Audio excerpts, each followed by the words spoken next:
Prête-moi ta plume. Texte choisi et lu par Rachida Mansour.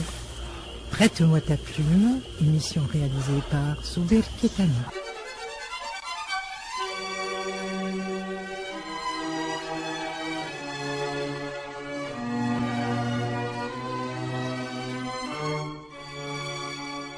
Prête-moi ta plume.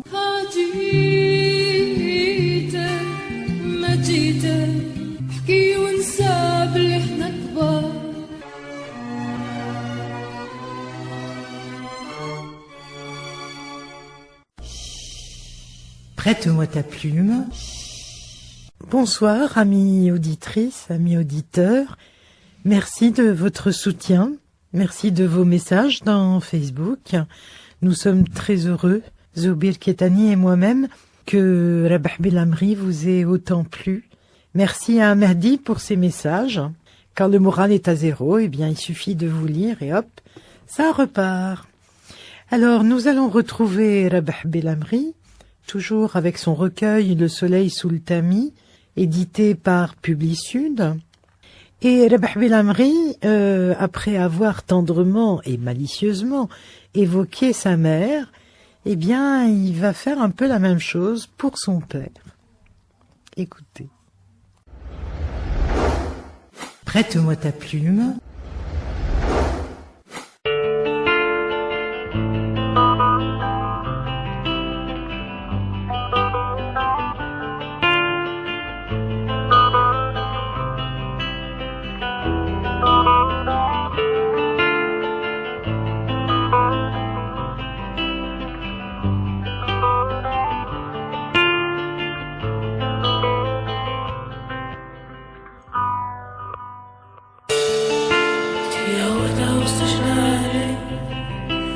قطاف وعليك محور عشق فيك انا واش خدان حاجب هموم فاجي مسطور انتي يا وردة وسط جنان وانا قطاف وعليك محور عشق فيك انا واش خدان حاجب هموم فاجي مسطور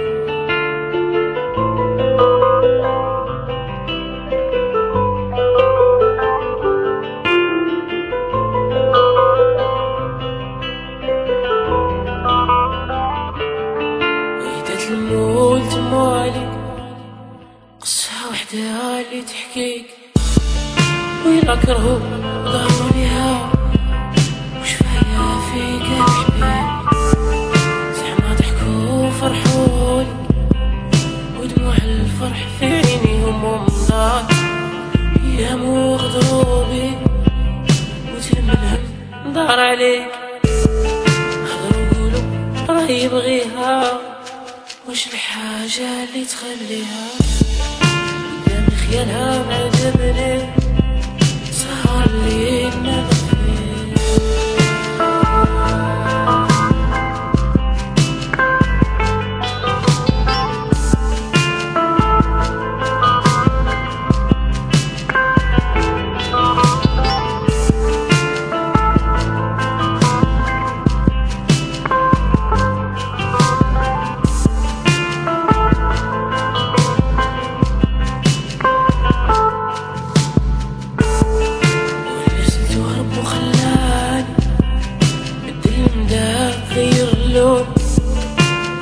همي واللي جراي فاش ينساك تفهم الهوى وحفروا قبري وغسلوا كفاني وحسبوا الغدوة وبالك نموت وزوروا مرضى وسط جناني سقوها لا تتبان وها لا تموت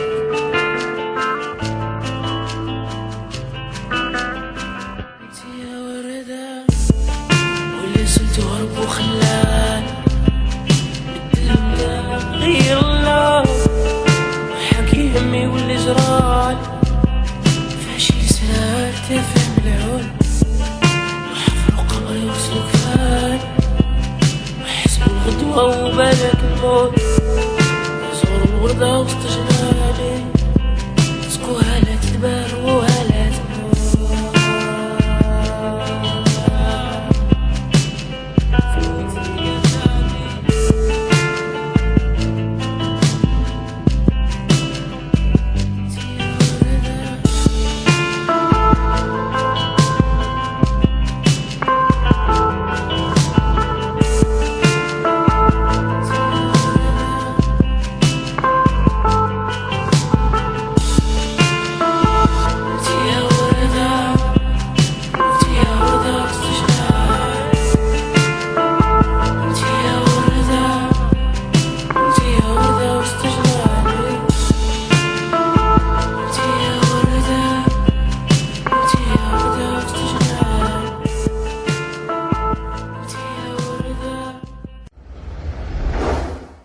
Prête-moi ta plume.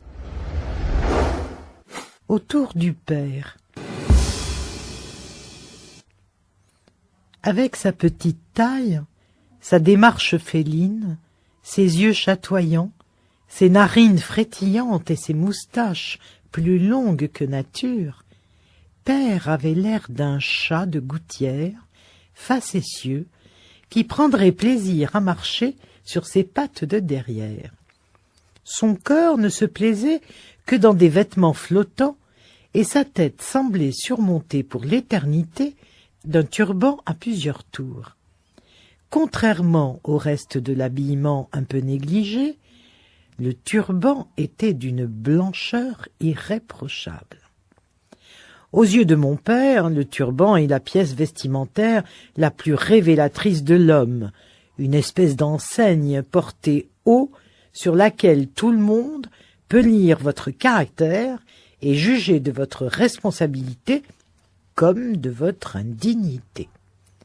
La propreté du turban, son volume et la manière de l'arborer, élancé comme une tour, ramassé comme une boule, étalé sans consistance sur ses bords, tombant sur la nuque, le front ou les oreilles, sont pour mon père autant de signes qui distinguent l'homme ou le déconsidèrent.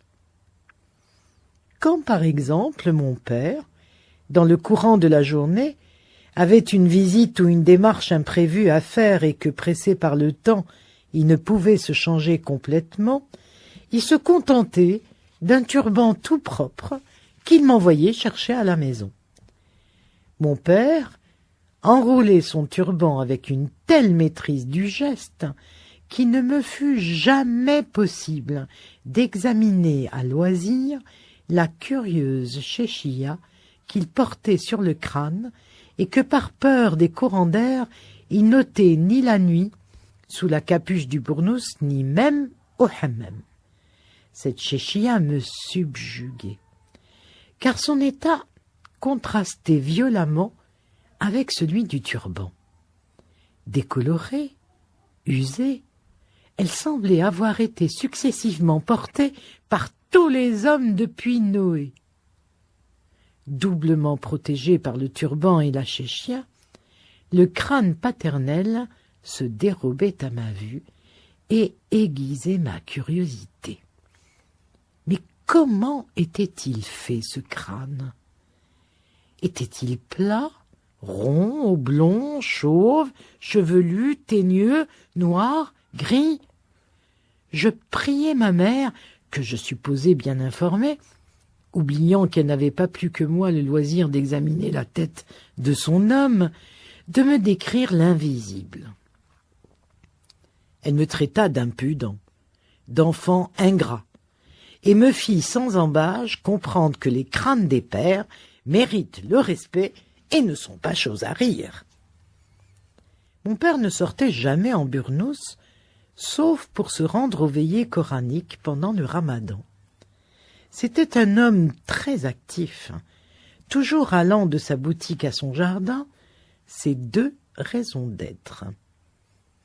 Il disait qu'un homme digne de ce nom doit être en tout temps habillé comme un militaire et que ce n'est pas en traînant la gandoura et le burnous qu'on peut gagner sa vie.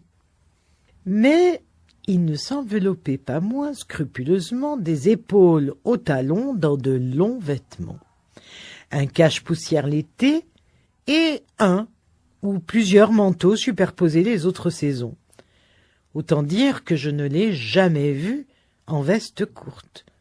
Non qu'il n'en portât pas, il en portait même plusieurs à la fois par peur de prendre froid, mais jamais sans un grand vêtement par-dessus. Mon père veillait à cacher son derrière, car, de son point de vue, comme j'ai fini par le comprendre à force de l'entendre me tarabuster quand je refusais de m'emmitoufler, l'homme qui se respecte, l'homme qui a 2 sous de virilité et de dignité, ne doit jamais montrer ses fesses. « Il n'y a que les fils de leur mère, me dit-il un jour, en me secouant par les épaules, qui offrent sans honte leur cul en spectacle. » Chaque soir, de retour à la maison, quand aucun problème ne le tracassait, mon père faisait ses ablutions, enfilait son ou ses burnous, selon les saisons, avec célérité, en abaissant la capuche jusqu'aux yeux, et s'abîmait dans une longue séance de prière. La prière du couchant, venant après le travail, offrait à mon père l'occasion de rattraper toutes les prières diurnes que, faute de temps, il ne pouvait observer dans la journée. Aussi était-elle interminable et très absorbante. Prête-moi ta plume. Si du côté maternel, il est aisé de définir avec précision le degré de parenté rapprochant ma mère de telle ou telle personne portant le même nom qu'elle, il en va différemment du côté paternel. Car de ce côté, le réseau parental ne connaît pas de limite.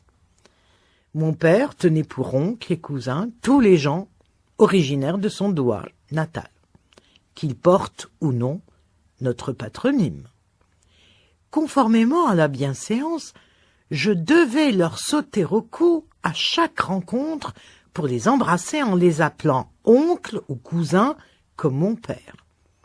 Le jeudi, jour de marché, ma tâche était particulièrement ardue. Entre les bons clients de mon père et tous ces vagues oncles et cousins, je pouvais avoir jusqu'à 200 paires de bises à déposer respectueusement. Mon père avait réellement 2 cousins germains, mais ces derniers avaient tous 2 émigré en France. Ils y avaient pris femme, sans esprit de retour au pays, où ils laissaient leurs premières épouses et des enfants. Les gens de la tribu de mon père, les Bnin M'dil, avaient une réputation bien établie de joyeux de rire et de joueurs impénitents. Mon père n'était en rien leur semblable. Cependant, Saou, peau de chagrin, le voisin de mon père au marché, ne manquait jamais de me rappeler la renommée familiale quand il me voyait plonger dans la lecture d'un livre, d'un illustré, d'un journal ou d'un cahier de classe. Regardez-le, il lit. Mais oui, il lit. Va, freluquet, ce n'est pas toi qui changeras quelque chose à la destinée des tiens par ton savoir. Je peux te jurer que de la tribu de ton père, depuis que le monde est monde, il n'est jamais sorti de Talb. Ne te creuse pas la moelle, il n'en sortira rien de ta tête. Je maudissais le vieux Saou pour sa langue médisante, et les miens pour la désinvolture de leurs mœurs, me demandant si leur pauvreté était la conséquence directe de leur façon de vivre. Mais quand le garde champêtre déchu me parla de ma tribu dans les termes les plus flatteurs, je ne fus plus aussi mécontent de mes origines. Écoute, toi l'enfant qui n'est pas encore habité par la dent de la sagesse, écoute ton oncle, le vieux garde champêtre déchu, et apprécie ses paroles sur les tiens qui sont aussi les miens. Ton ancêtre et mon ancêtre étaient, comme qui dirait, cousins. Que Dieu répande sur leur âme sa miséricorde et guide les pas des vivants sur les chemins de la vérité. Je te dis, mon petit, que dans les vieux temps, ta tribu, qui est aussi la mienne, a donné les meilleurs cavaliers de toute la contrée. Hey, hey, mon enfant, le cheval, nos anciens l'avaient dans le sang. J'étais petit, pas plus haut que toi. Je les vois encore comme je te vois sur leur coursier bleu. Hé, file le temps, mon enfant, file le temps, et gloire à l'Éternel. » D'un coup de rein, ils étaient sur le dos nu de leur coursier. « Hey, hey !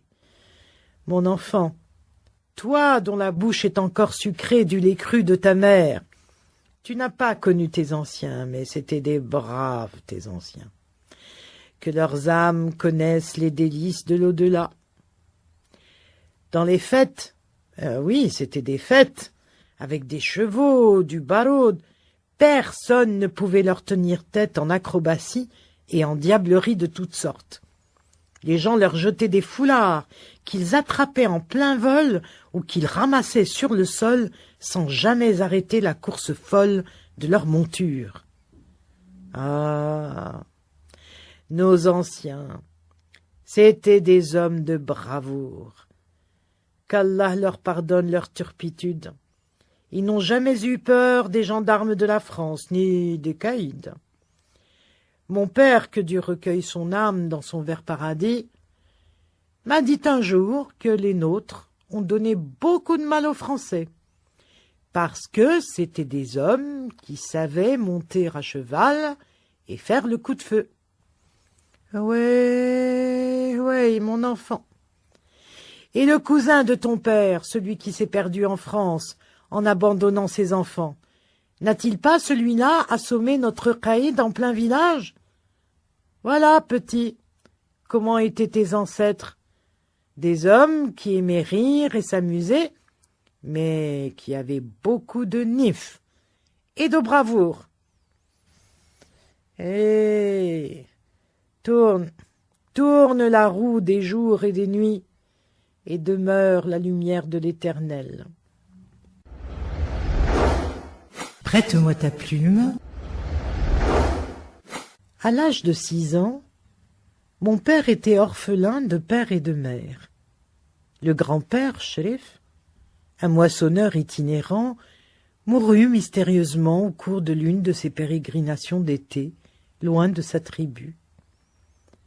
La grand-mère, une fille de la tribu des fils du bossu, prénommée Braïka, la petite Canne, traumatisée par la disparition subite de son époux, ne tarda pas à le suivre, abandonnant son unique enfant à l'oncle Brahim et à la tante Zuina, des gens bons et pleins de sollicitude. L'oncle de mon père vendit toutes les terres que la famille possédait à Bni Mdil et se transporta avec ses enfants et son neveu à Bogara, où il acheta à M. Laté, un colon des lieux sur le point de quitter la région, 3 hectares d'une terre arable qu'il transforma en jardin.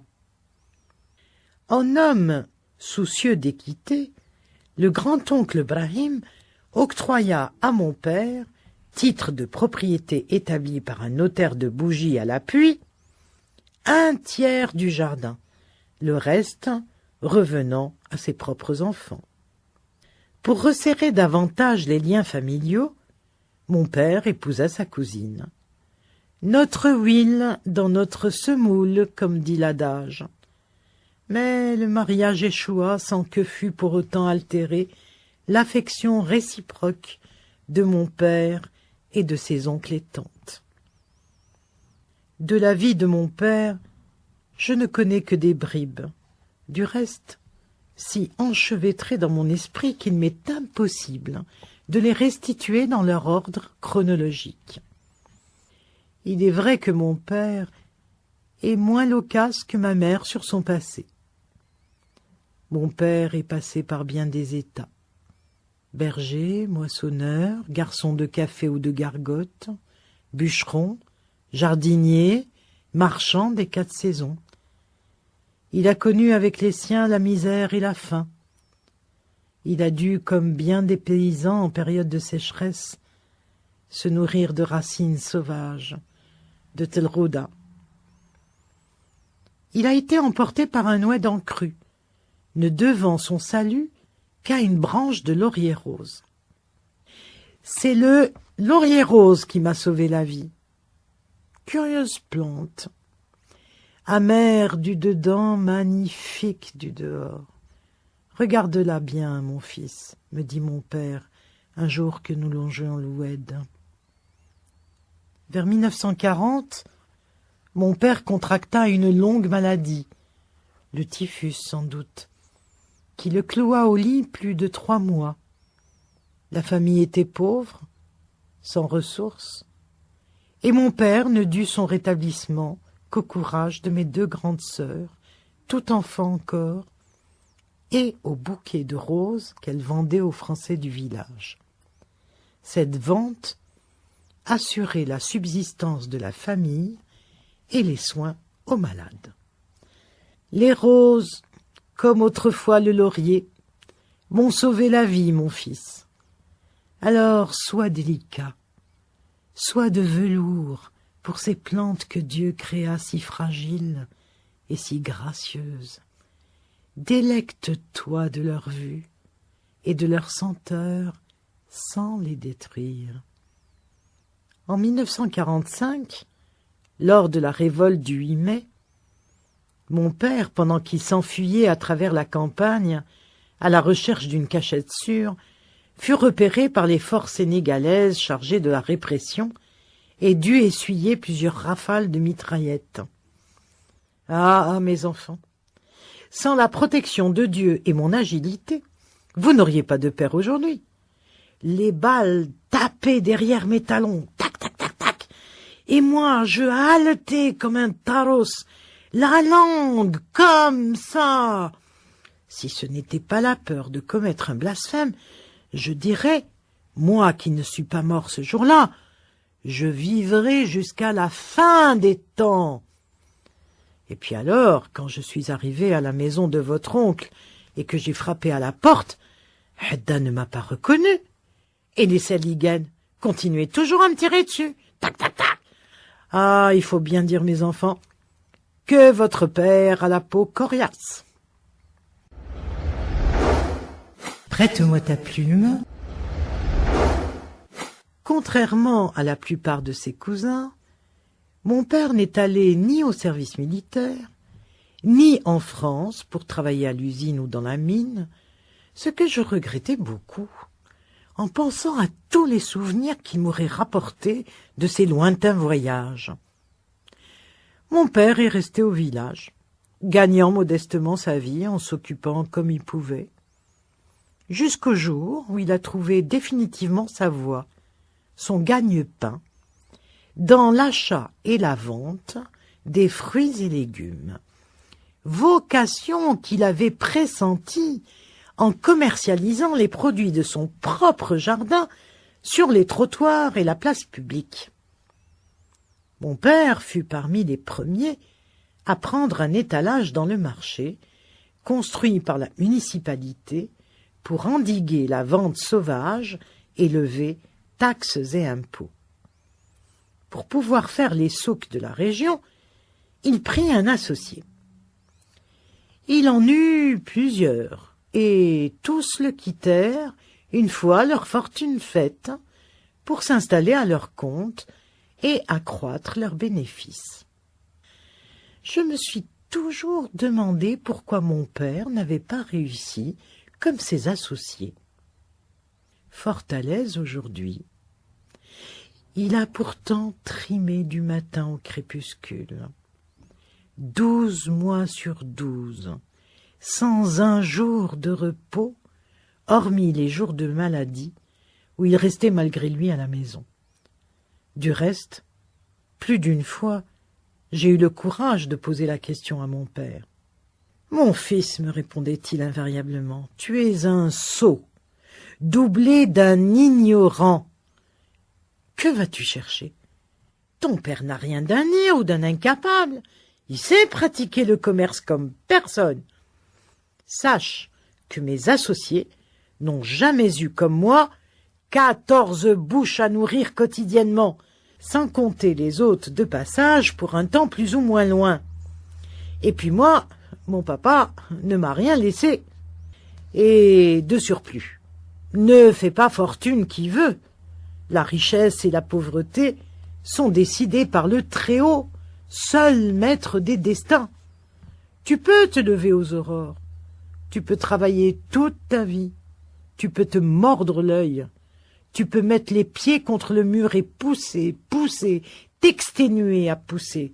Si le Très-Haut te dit non, c'est non. Comprends-tu, mon sot de fils? Prête-moi ta plume.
Et puis, Rabah Ben Lamri va nous décrire ce lieu absolument extraordinaire, la baraka de son père, comme il nous avait décrit la maison, c'est-à-dire l'univers de sa mère. Ça s'appelle « Drôle de baraque ». La fantaisie et la désinvolture ont fait de notre baraque la baraque la plus originale et aussi la plus pittoresque de tout le marché. Elle était inénarrable, la baraka du Cheikh Isa. Merveilleusement protégée du froid par son orientation au sud, elle était petite, ramassée sur elle-même comme un hérisson, avec une toiture gondolée plus que de nature, et des parois fourmillant de chiffres, d'inscriptions graveleuses et de formules quasi kabbalistiques. Remonté, le volet supérieur ressemblait à un auvent qui abritait l'étalage du soleil et de la pluie. Le volet inférieur, soutenu par des tréteaux, faisait office de longues tables pour les produits qui ne trouvaient pas place sur les étagères intérieures. Si un violent orage éclatait, ou si, comme en hiver, Le froid se faisait intolérable, les volets restaient clos, et la porte, légèrement entrebâillée, signalait la présence de mon père aux éventuels clients. Dans un espace aménagé entre les étagères, mon père avait édifié, avec des caisses solides et une pile de sacs vides, un canapé confortable, propice à la sieste et aux palabres avec des clients que rien ne presse. Seule l'étagère de devant était achalandée. Et encore, il n'était pas rare de voir les caisses vides plusieurs jours de suite. Mon père traversait en effet des périodes d'impécuniosité, en rapport direct avec le retard que mettait à le payer la légion de clients approvisionnés à crédit. Composée d'une série de petites caisses plates, l'étagère de derrière était encombrée de mes illustrés et cahiers de classe, de papier journal, de lettres administratives que mon père recevait depuis des années de la caisse vieillesse, et du percepteur, auquel il ne répondait du reste que pour rappeler sa pauvreté et son insolvabilité. Voisinés avec la paperasse, des rouleaux de fil de fer destinés à renforcer la clôture du jardin, des bouquets de thym odorants, des ustensiles en terre cuite et des bouteilles pleines de miel que les paysans mettaient en vente chez nous. Un fantastique foisonnement de graines diverses où mon père puisait pour les besoins du jardinage et que je devais de temps en temps trier. Prête-moi ta plume. Mon père eut beau pratiquer le commerce de bonne heure, il n'eut jamais la roublardise qui caractérise généralement les vieux commerçants, et il conduisit ses affaires avec fantaisie. Il ignorait le souci de la mesure si nécessaire à la bonne marche du petit commerce touchant aux denrées périssables. Pour des raisons obscures, mon père achetait d'importantes quantités de marchandises à des prix qui n'avaient rien de concurrentiel. Ses collègues plus avertis n'achetaient que des quantités modérées et écoulaient le tout dans des délais raisonnables, alors que mon père vendait à perte pour se débarrasser de sa marchandise avant qu'elle ne pourrît sous l'action de la chaleur. Mon père devait attendre l'épuisement de son stock, tandis que les autres marchands acquéraient de nouvelles denrées qu'ils vendaient sans problème. Le comportement paternel me consternait profondément. Surtout quand la marchandise commençait à se gâter et que je me retrouvais faisant la navette entre la boutique et la poubelle avec des plateaux d'immondices.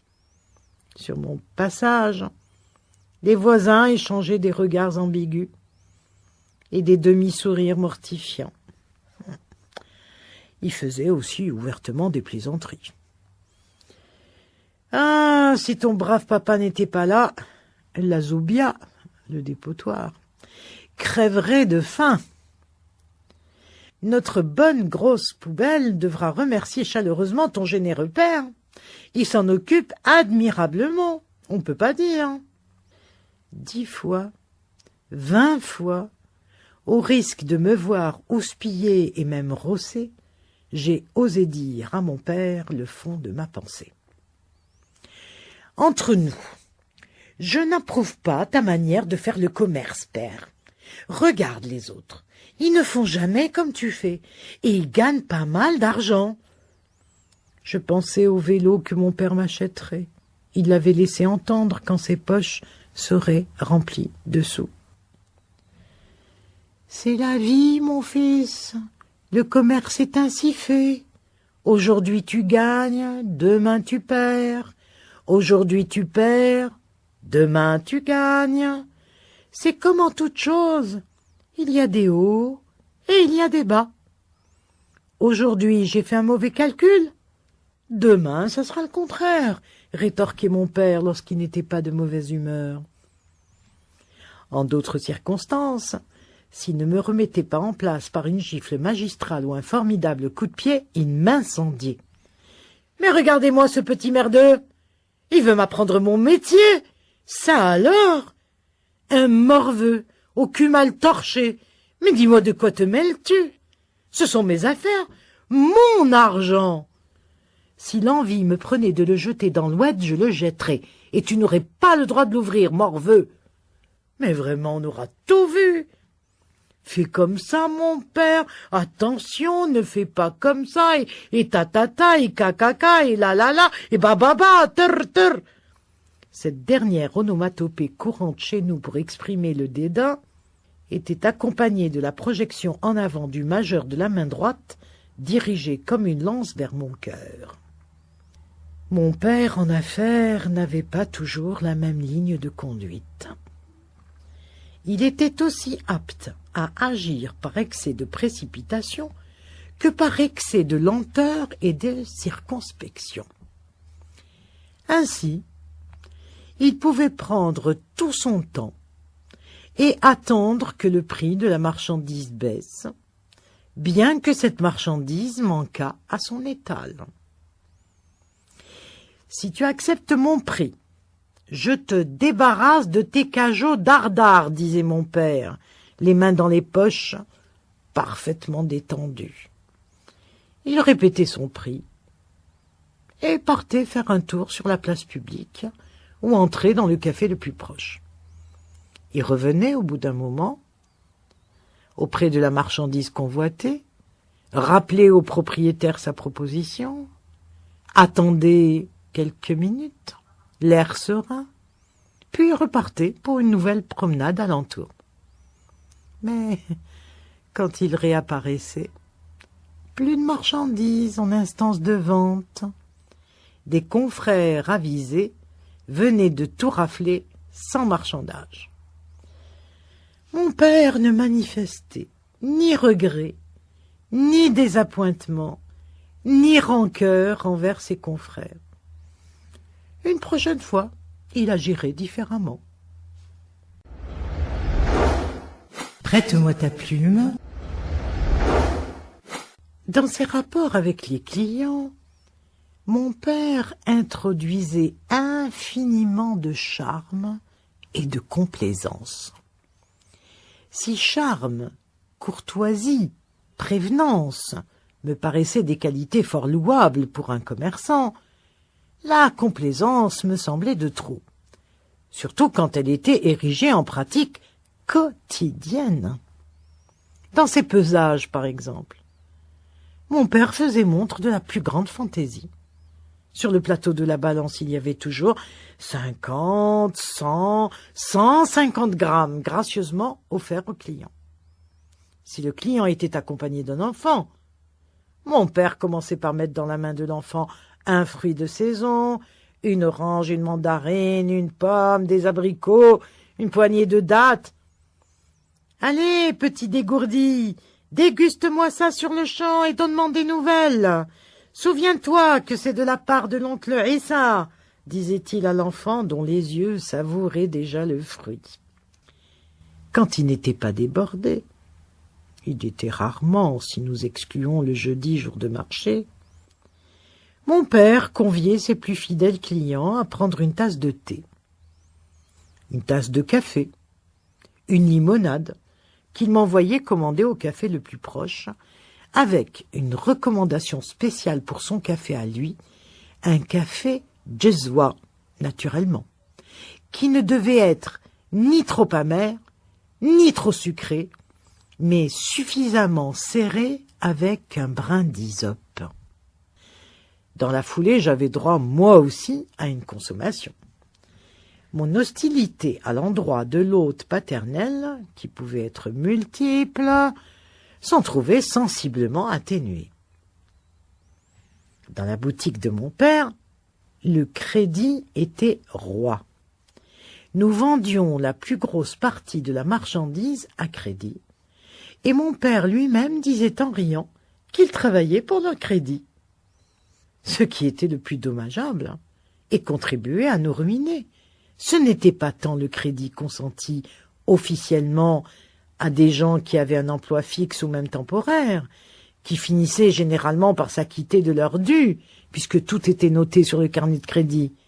Mais c'était le petit crédit.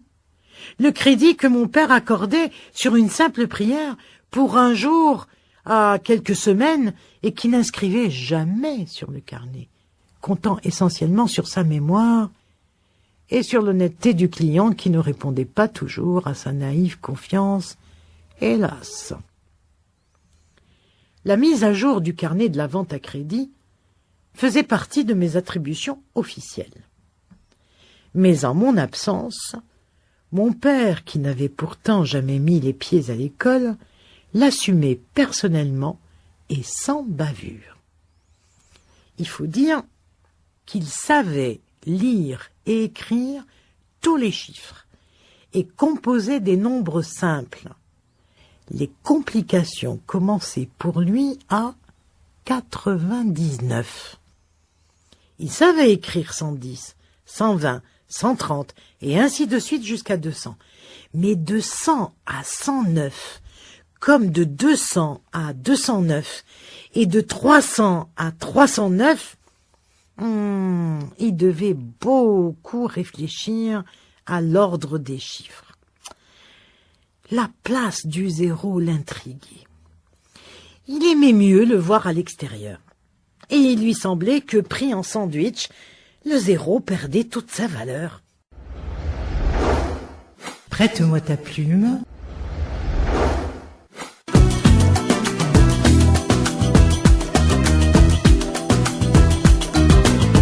أنا نشفى من الصغر مولوع بالفن والسهر لو كان عرفت هاد القدر ما ندخل في أعماق البحر ونحس بجوارح الجمار ما يعود لي ندامي كبار أنا تربيت في الصفا لو كان عرفت هكذا نروح نغامر بها وبقيت نسأل هكذا في حالي وحال الهوى قدام مالو دوا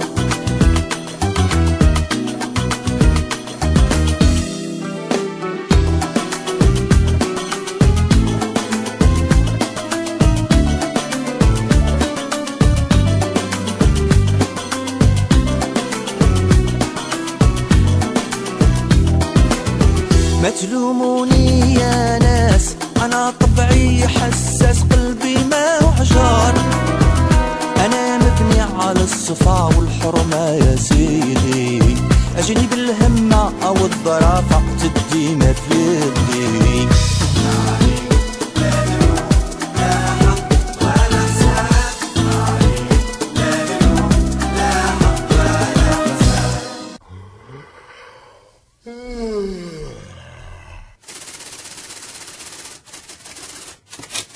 Prête-moi ta plume. Texte choisi et lu par Rachida Monsef. Prête-moi ta plume. Émission réalisée par Zouber Ketani.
سمعت عليك تعيش حب جديد نساك حب زمان يا ويلي بالنسيان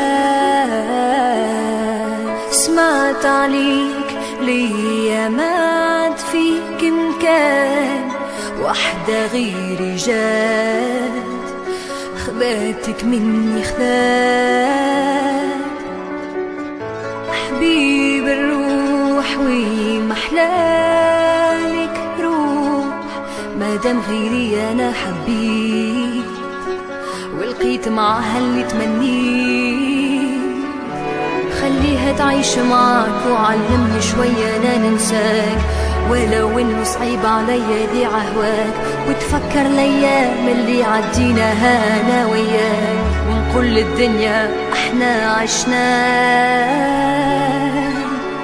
الله غالب هذا المكتوب ملناش منه هروب نتمناك تكون فرحان يا المحبوب ما تنسانيش وياك تنسى حياتي معاك ساعات الحب يدوم وساعات كالشمعة يدوم ساعات الحب يدوم وساعات كالشمعة يدوم بوم بوم معاك الأيام تعدات كي الأحلام يا ريت عيني يوم مسحات من المنام ضاع في ليل غريب كله ظلام خليك معاها بعيد بتهني ولا عليك ملام خليها تعيش معاك وعلمني شوية انا ننساك ولو انه صعيب عليا ذي عهواك وتفكر الايام اللي عديناها انا وياك ونقول للدنيا احنا عشناه الله غالب هذا المكتوب ملناش منه هروب نتمناك تكون فرحان يا المحبوب ما تنسانيش وياك تنسى حياتي معاك ساعات الحب يدوم وساعات كالشمعة يدوم معاك الايام تعدات كي الاحلام يا ريت عيني يوم مسحات من المنام ضاع هواك في ليل غريب كله ظلام خليك معاها بعيد متهني ولا عليك ملام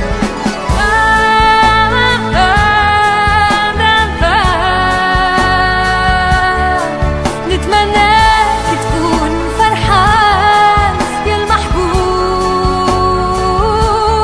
ما تنسانيش وياك تنسى حياتي معاك ساعات الحب يدوم وساعات كالشمعة يدوم ساعات الحب يدوم وساعات كالشمعة يدوم ساعات الحب يدوم وساعات كالشمعة يدوم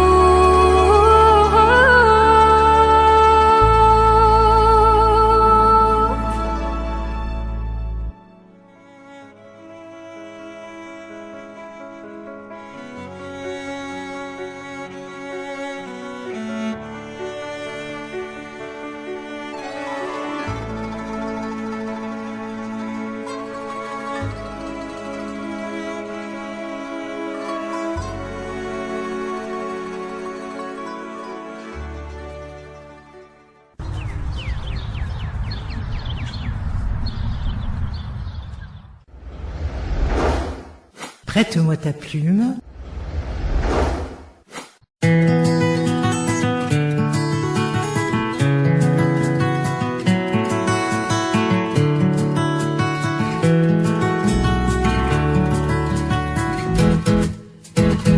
عايشين حياة الحوت تبز على قهود ما كان اللي يخمم عليك والله تموت عباد أرى كل شي يفوت نساو نموت وانت يتبدل الحال لما احنا تفوت